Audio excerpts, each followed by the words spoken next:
Look at her, the perfect Duchess. So pristine, so quiet. Does the silence hide a secret, my dear, or are you simply empty? Speak, woman. She never spoke a single word on their wedding day, and the arrogant Duke thought he'd married a simpleton. He mocked her silence to anyone who would listen. But behind her quiet eyes lay a dangerous, world-altering secret one that was about to bring the entire monarchy to its knees. The year was 1884, and London's high society was obsessed with two things: the impending collapse of the national treasury and the scandalous marriage of Atlas Pendleton, the Duke of Harrington. Atlas was a man carved from generations of unearned privilege and unchecked arrogance. He possessed striking features: a sprawling estate in Hampshire and a gambling debt so catastrophic it threatened to unseat his family's legacy. To save himself from the ruthless collectors at Coutts & Co. Bank, Atlas was forced into an arranged marriage with Beatrice Seymour. The Seymour family was ancient, aristocratic, and fiercely private. 10 years prior, a horrific carriage accident in the Swiss Alps had claimed the lives of Beatrice's parents and left the young woman profoundly altered. From the moment she was pulled from the wreckage, Beatrice never uttered another word. The trauma, the physicians claimed, had severed her voice. Society pitied her. Atlas despised her. He saw her only as a vessel of salvation.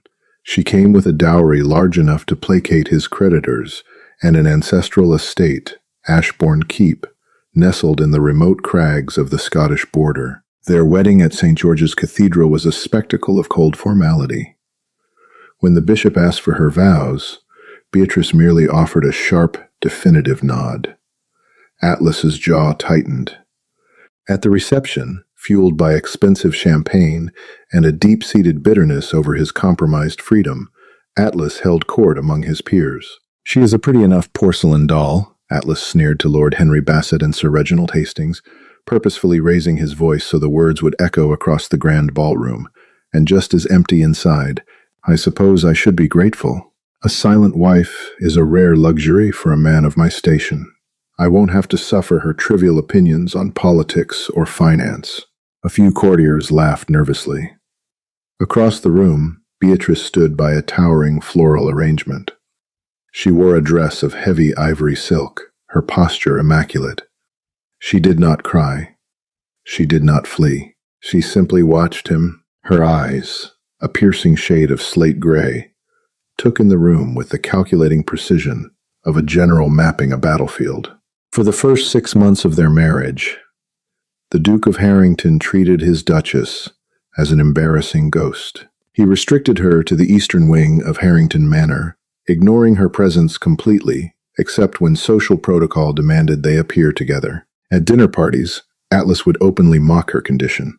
He would ask her complex questions about the Crown's military campaigns in South Africa, wait for the inevitable silence, and then turn to his guests with a theatrical sigh. "Forgive her grace," he would say, dripping with condescension. "The weather has made her quite the conversationalist tonight." What Atlas failed to understand was that silence is not an absence of thought. It is an abundance of observation. Freed from the social obligation of idle chatter, Beatrice became a ghost who saw everything. She watched the way Atlas's hands trembled when he opened letters sealed with the crest of Charles Whitmore, London's most ruthless financier. She noted the whispered arguments between the Duke and his estate managers about failing crop yields and unauthorized timber sales. Most importantly, she read the kingdom's financial ledgers, which Atlas carelessly left strewn across his mahogany desk, believing his wife too simple-minded to comprehend them. Beatrice was far from simple. Before his death, her father, Lord Thomas Seymour, had been the Crown's chief cryptographer and archivist. He had trained his daughter intensely in the arts of mathematics, history, and the deciphering of ancient texts. Her mutism wasn't entirely a medical tragedy. It was a carefully constructed shield. In a world where women were dismissed the moment they opened their mouths, Beatrice's silence made her invisible. And being invisible allowed her to work. Every night, while Atlas drank himself into a stupor at private gentlemen's clubs, Beatrice retreated to her private study. Beneath the floorboards, under her vanity, she kept a locked iron box. Inside were the true Seymour family archives documents that predated the current royal lineage. For months, Beatrice spent her midnight hours tracing lines across centuries-old maps, cross-referencing them with ledgers her father had smuggled out of the royal vaults just days before his accidental death in the Alps. There was a reason the Seymours had guarded Ashborne Keep for 400 years, enduring isolation and harsh winters. The estate was not merely land, it was a vault. Atlas's mockery was the perfect cover. The Duke was so busy laughing at his silent Duchess that he never noticed the coded telegrams she was sending to Geneva, or the way she was systematically purchasing the promissory notes of Atlas's deepest debts through anonymous shell companies on the continent. The trap was being set, not just for her cruel husband, but for a monarchy built on a mountain of lies. The winter of 1885 brought a bitter chill to London, and an even deeper freeze to the Harrington estate. Duke Atlas's financial band-aids had rapidly deteriorated. The massive dowry he had acquired from Beatrice was already squandered, lost to bad investments in the East India trading routes and insatiable gambling habits. Desperation makes arrogant men reckless. On a Tuesday evening in November, Atlas stormed into Beatrice's sitting room without knocking. She was seated by the fireplace, calmly doing needlework. "Pack your trunks," Atlas commanded, pacing the room like a caged animal. "We are leaving for Ashborne Keep tomorrow." Beatrice did not look up from her embroidery. She merely paused her needle, waiting. "The creditors are circling," he spat, running a hand through his hair. "Whitmore is threatening to seize this very manor. But your wretched family estate up north, it sits on thousands of acres of ancient oak and untapped coal veins. I have signed a contract with an industrial firm. We are going to strip Ashbourne down to the bedrock, sell the land to the railway barons, and clear my name." For a fleeting second, Beatrice's hand tightened around the fabric. Ashbourne Keep was the final sanctuary of her family's legacy. Stripping the land would unearth what lay beneath the ancient chapel, the very secret her father died to protect. She looked up at Atlas and offered a serene, almost pitying smile. She reached for a small chalkboard she kept on the side table, her only concession to communication, and wrote a single sentence in elegant cursive. "The land is entailed. You cannot sell it without my signature." Atlas laughed, a harsh, grating sound. He stepped forward and snatched the chalkboard from her hands, throwing it into the roaring fireplace. "You foolish, broken woman," he sneered, leaning in close so she could smell the brandy on his breath. "I am your husband. Under the law of this kingdom, your property is my property. Your signature is a courtesy I do not require. The surveyors arrive on Friday. Try to be a good little mute and stay out of the way." As Atlas swept out of the room, Beatrice watched the chalkboard burn. She wasn't angry. She was energized. The Duke had just forced her hand, accelerating a plan she had meticulously crafted for a decade. The next morning, the journey to Ashborne Keep was grueling. The estate was a monolithic fortress of gray stone, perched precariously on a cliffside overlooking a turbulent, freezing sea. It was a place of shadows and secrets, far removed from the glittering ballrooms of London. Upon arrival, Atlas immediately began tearing the place apart. He paraded a team of loud, soot-covered surveyors through the great halls, calculating the value of the tapestries, the timber in the surrounding forests, and the mineral rights of the earth below. He treated Ashbourne like a carcass to be picked clean. But while Atlas looked at the trees and the coal, Beatrice moved through the hidden arteries of the castle. Late one night, while the winter wind howled against the stone walls, Atlas awoke with a start. He had drank heavily, as usual, but an unusual sound had broken his stupor, the distinct grinding of stone on stone. Grabbing a heavy iron candlestick, he wandered into the freezing corridors. He followed the faint sound to the estate's sprawling ancient library. The door was ajar. Peering inside, Atlas was stunned to see Beatrice. She was not doing needlework. She was standing before a massive stone fireplace, her hands covered in soot, pushing against a hidden lever inside the hearth. Slowly, the back of the fireplace swung open, revealing a dark, narrow staircase descending into the depths of the earth. Atlas held his breath, stepping back into the shadows as his silent wife picked up a lantern and disappeared into the hidden passage. Greed instantly flooded the Duke's veins. A hidden vault, he thought. The Seymours must have hoarded gold, jewels, something the surveyors missed. Waiting a few moments, Atlas crept into the library and followed her down the stairs. The air grew damp and freezing, smelling of ancient earth and copper. He descended for what felt like miles, finally arriving at a massive subterranean cavern lit by Beatrice's solitary lantern. Atlas expected to see chests of gold. Instead, he saw his wife standing before a massive, iron-wrought door embedded into the cavern wall. The door was sealed with a complex, rotating cipher lock, a massive brass mechanism covered in ancient runic symbols and Roman numerals. But it wasn't the door that caught Atlas's attention. It was the room itself. The walls were lined with thousands of rotting wooden crates, stamped with the royal crest of King George I. Some of the crates had broken open over the centuries. Atlas stepped forward, his eyes wide. He reached into a broken crate and pulled out a heavy, tarnished bar. He wiped away the dust.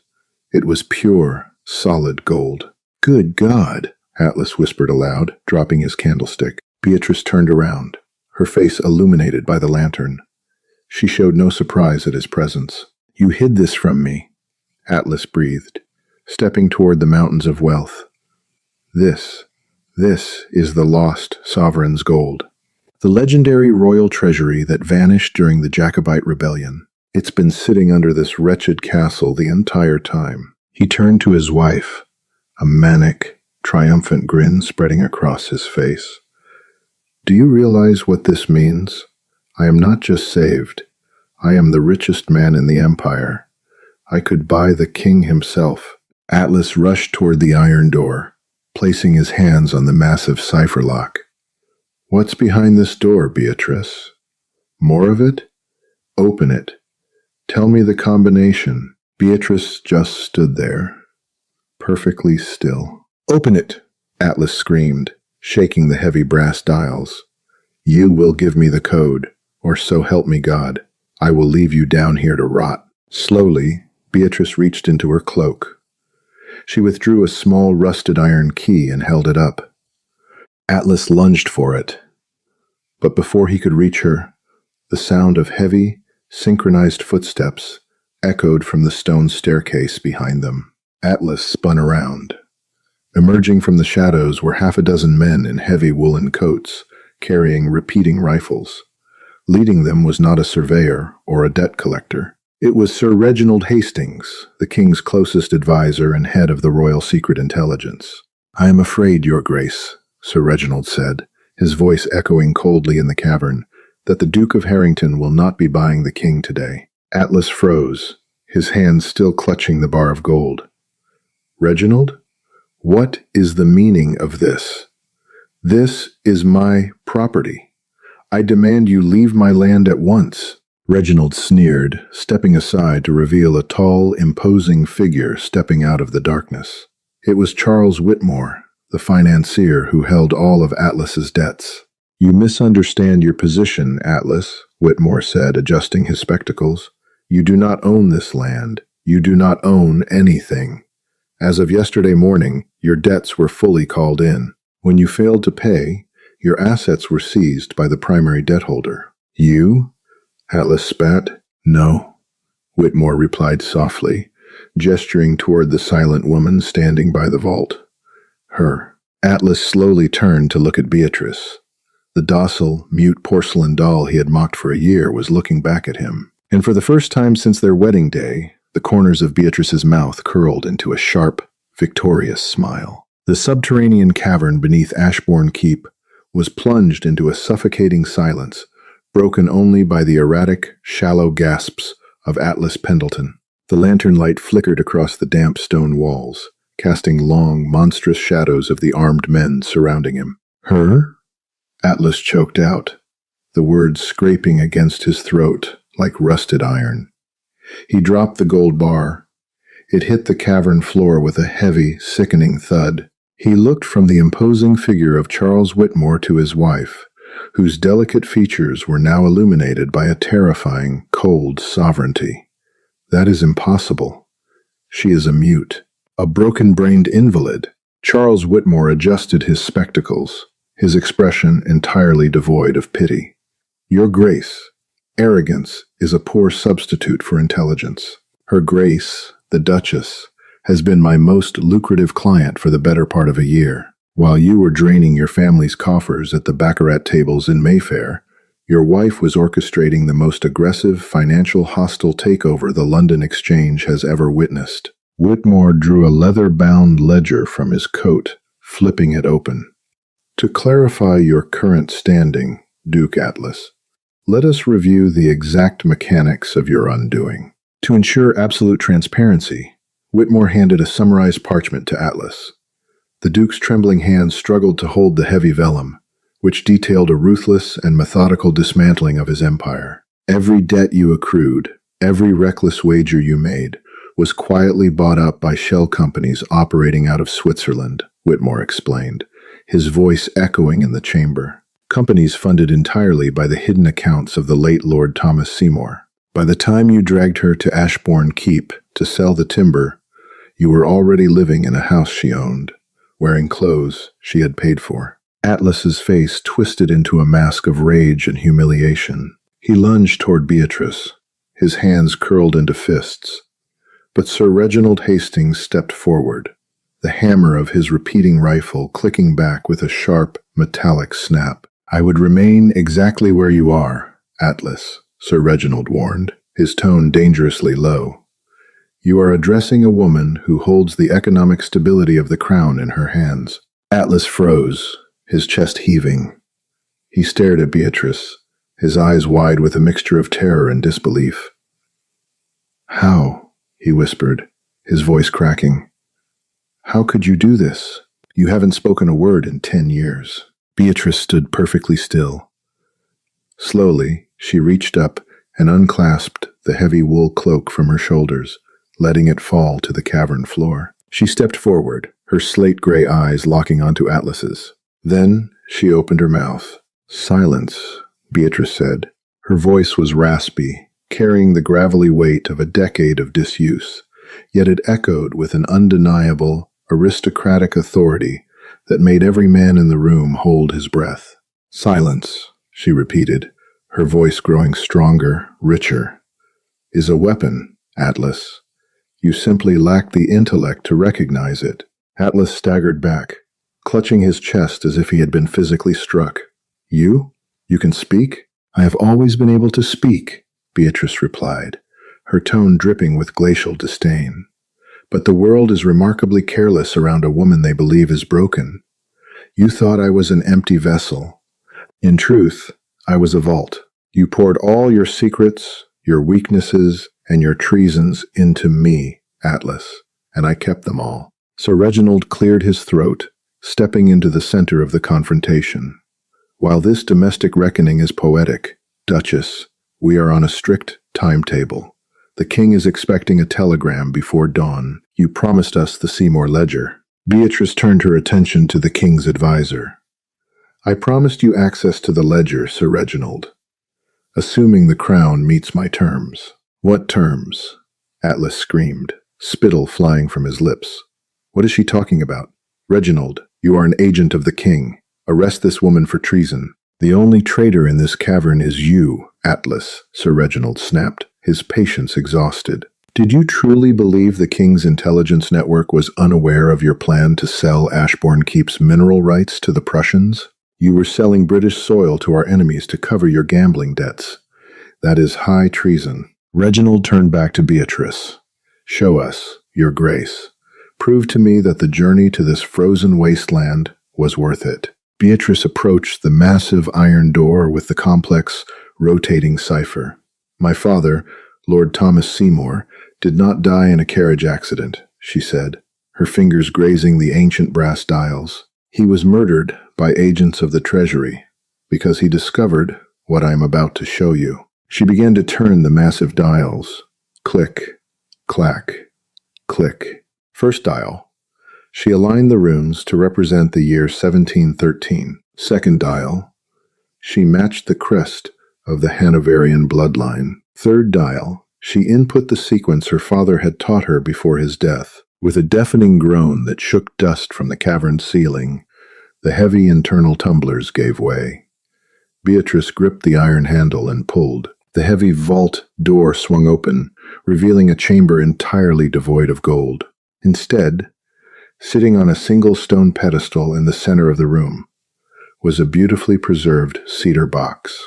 Beatrice walked in, retrieved the box, and brought it out into the lantern light. She opened it, withdrawing a rolled parchment sealed with the black wax of Queen Anne, dating back to the early 18th century. "The lost sovereign's gold that Atlas found in those rotting crates," Beatrice said, gesturing to the outer room. "That is merely the interest. This is the principal." She unrolled the document so Sir Reginald could read it. "When the National Treasury collapsed in 1711, Beatrice explained, her voice ringing with historical vindication, the crown was bankrupt. To fund the wars in Europe, the king quietly borrowed a sum so astronomical it could not be made public without causing a revolution. He borrowed it from my ancestors, the Seymours." Sir Reginald's eyes scanned the document, his face draining of all color. "This document," Beatrice continued, "is the original, ratified treaty. It stipulates that if the debt is not repaid in full within 150 years, the Seymour family is legally entitled to seize the collateral." "What collateral?" Atlas whispered, trembling. Beatrice looked at him, a terrifying smile gracing her lips. "The entirety of the British naval fleet and the sovereign deeds to the royal palaces. By the laws of this kingdom, Atlas, my family owns the king. And because you so graciously reminded me that under the law, my property is my property, I own the king." The cavern's atmosphere shifted from frigid dampness to suffocating tension. The magnitude of the vellum document resting in Beatrice's delicate hands was nothing short of apocalyptic.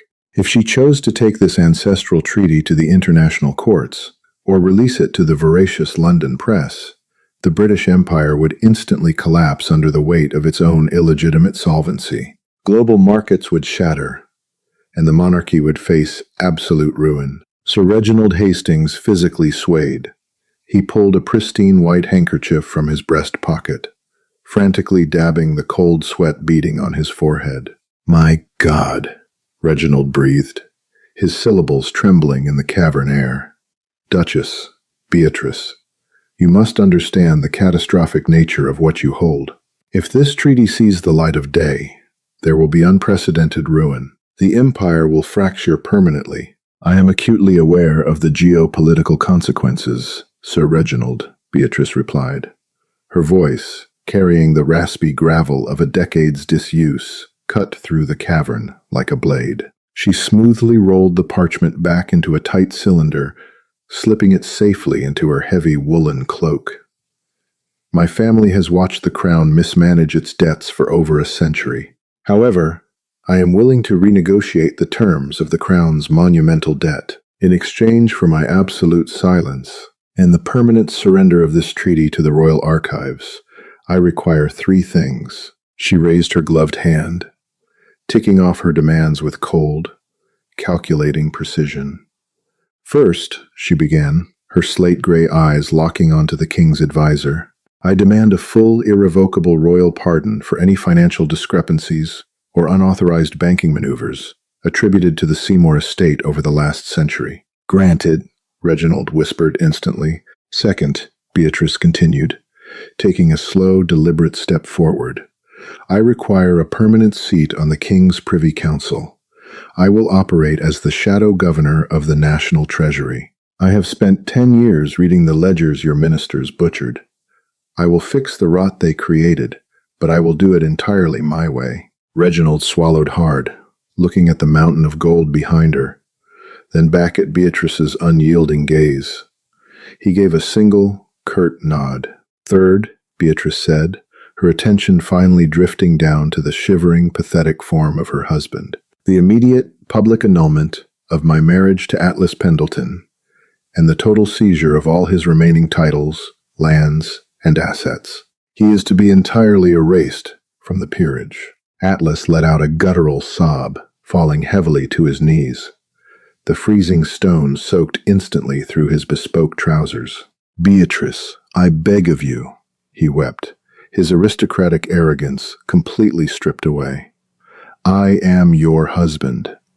I gave you my name when society shunned you.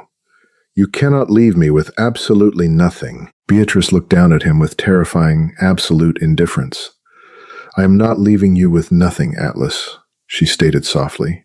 "I am leaving you exactly as you left me on our wedding day, penniless, powerless, and entirely voiceless." She turned her back to him.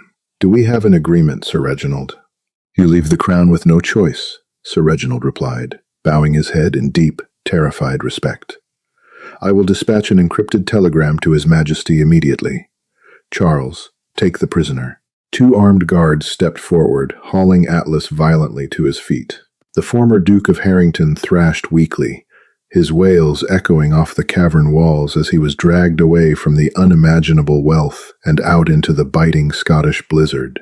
He would be quietly transported to a grim debtor's prison on the Isle of Man, strictly forbidden, under penalty of treason, from ever speaking his former name. As the heavy iron door slammed shut, Beatrice stood alone with Whitmore and Sir Reginald. The lantern light caught the gleam of gold scattered across the floor, but the Duchess didn't spare it a glance. She knew mere wealth was trivial. Absolute power was everything. Over the next decade, the Duchess of Ashborne transformed into the most feared entity in London. Every elite banker and boasting politician knew the reality. No major decision was finalized without the silent approval of the solitary woman in the north. She had endured the relentless mockery of a society designed to break her, proving that while loud men build kingdoms, it is the quiet women who hold the keys. Did the Duchess's calculated, decade-long revenge leave you completely speechless? Sometimes, the quietest people in the room hold the most devastating power imaginable. If you love this historical deep dive into aristocratic betrayal, immense hidden wealth, and royal espionage, hit that like button and share this incredible story with your fellow history buffs. Don't forget to subscribe to our channel for more untold, real-life dramas and hidden kingdom secrets. Ring the notification bell so you never miss an episode. Let us know in the comments below, what would you have done with the treaty? Hi, my name is Outlaw Romance, the owner and manager of Outlaw Romance. After watching the video, the Duke mocked his silent Duchess until her secret shook the kingdom. I'd really like to know what you think. How did this story make you feel? What stayed with me most was the feeling of being underestimated and then finally being understood. Stories like this are often at their best when that silence should never be mistaken for weakness.